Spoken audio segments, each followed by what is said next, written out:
Salam saudara-saudara yang dikasihi oleh Tuhan kita Yesus Kristus, dimanapun Anda berada.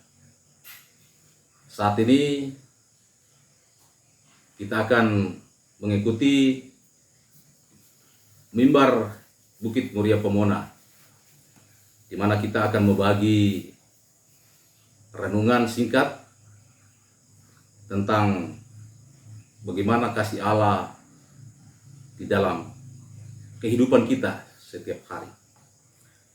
Namun sebelum itu kita akan berdoa dan sekaligus untuk pembacaan firman Tuhan. Untuk itu saya mengajak kita satu dalam doa. Kita berdoa. Bapa di surga, kami mengucap syukur kepadamu di mana Engkau telah menyertai dan memberkati kami ketika kami melaksanakan tugas dan pekerjaan kami. Engkau telah memberikan kekuatan, kesehatan, sehingga kami boleh melakukan tugas kami dengan baik. Dan biarlah Tuhan akan memberkatinya.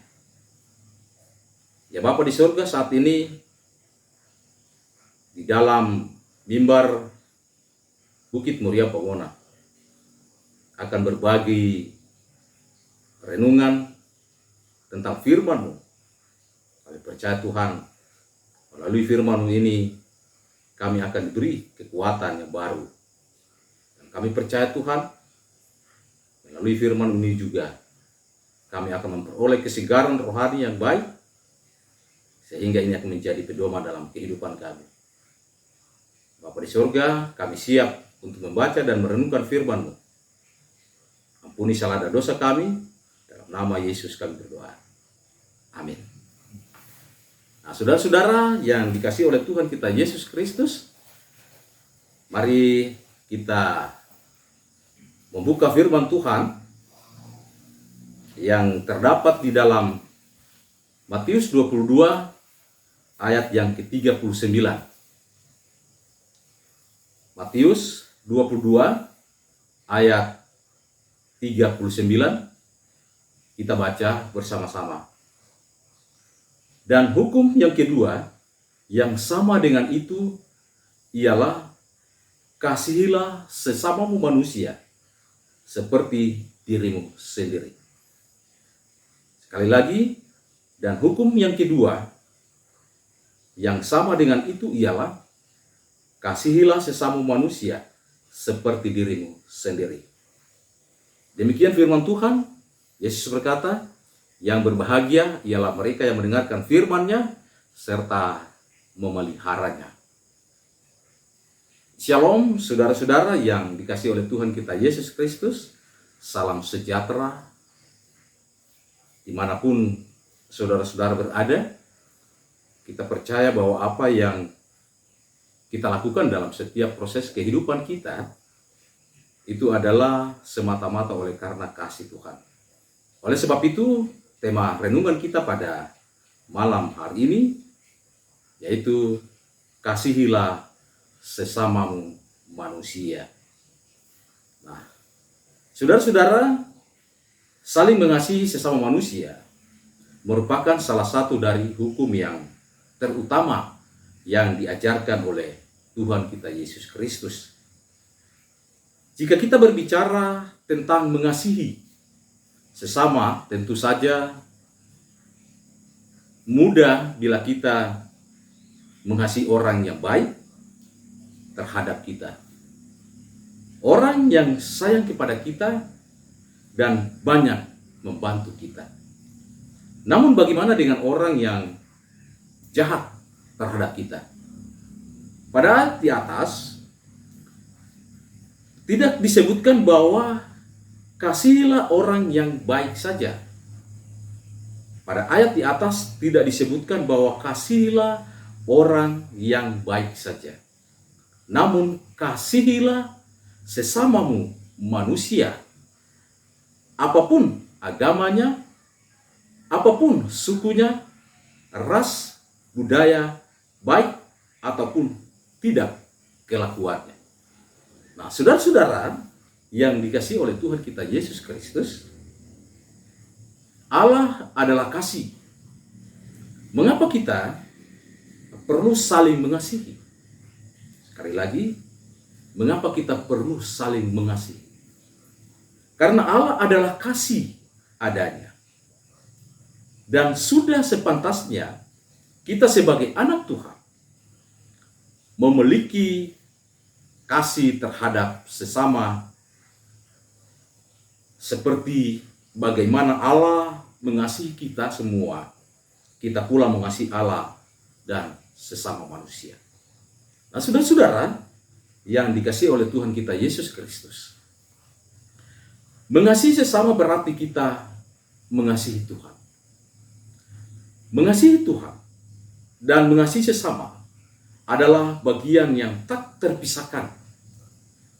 Seseorang tidak dapat mengatakan dia mengasihi Allah apabila tidak mengasihi sesama. Hubungan kita dengan Tuhan sangat tergantung bagaimana kita mengasihi sesama. Ketika kita tidak mengampuni orang lain,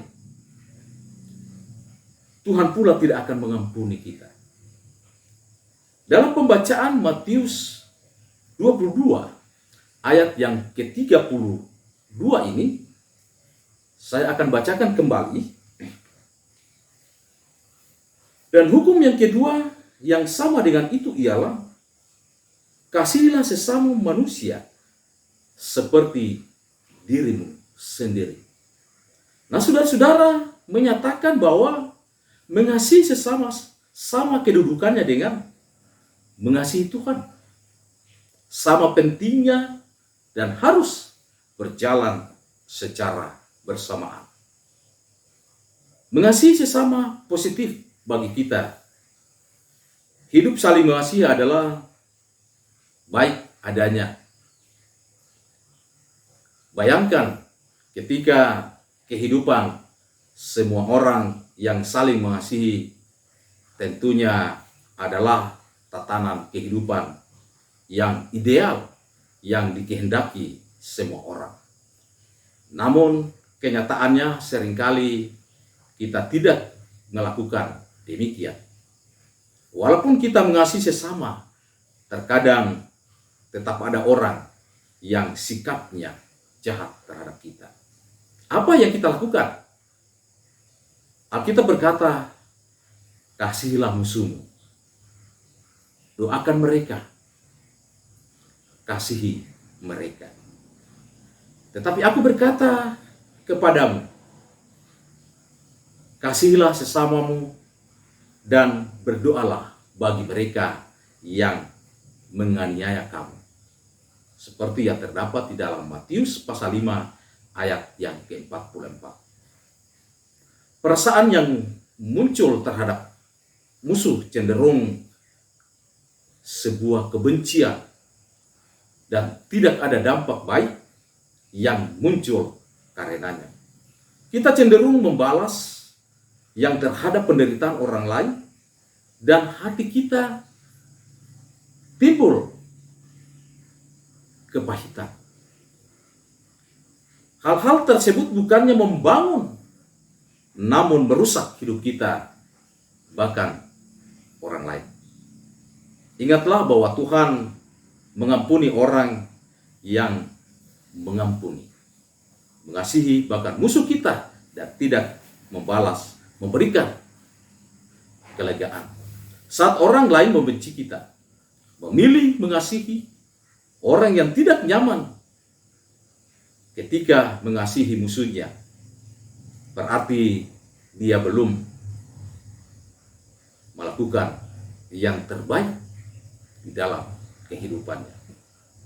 Nah, saudara-saudara, setelah proses itu melewati, tiada lagi yang membebani hidup kita. Tidur terasa nyaman, menarik nafas, begitu lega, hidup penuh sukacita, dan saling mengasihi kita jalani. Oleh sebab itu, saudara-saudara, mari kita mengasihi sesama manusia seperti apa kata firman Tuhan, kasihilah sesama manusia. Amin. Nah, saudara-saudara, setelah kita membaca dan merenungkan firman Tuhan, kita berdoa. Bapa kami yang di surga, kami mengucap syukur kepadamu, di mana pada malam hari ini kami boleh membaca dan merenungkan firman-Mu. Mampukan kami Tuhan untuk melakukan firman-Mu, untuk mengasihi sesama kami, walaupun orang lain membenci kami, menganiaya kami. Kami percaya Tuhan, dengan firman ini kami akan dikuatkan. Kami berdoa kepada saudara-saudara yang saat ini mengikuti mimbar renungan pada malam hari ini. Biarlah mereka juga akan diberkati oleh Tuhan di dalam setiap proses kehidupan mereka dan dimanapun mereka berada. Terima kasih Bapa di surga, ampuni salah dan dosa kami. Dalam nama Yesus kami berdoa. Amin. Demikian mimbar Bukit Muria Pomona, renungan pada malam hari ini yang cukup luar biasa, dan kami percaya saudara dan saya akan diberkati oleh Tuhan, dan kita akan terus mengasihi sesama manusia. Demikian firman Tuhan. Yesus memberkati kita. Shalom.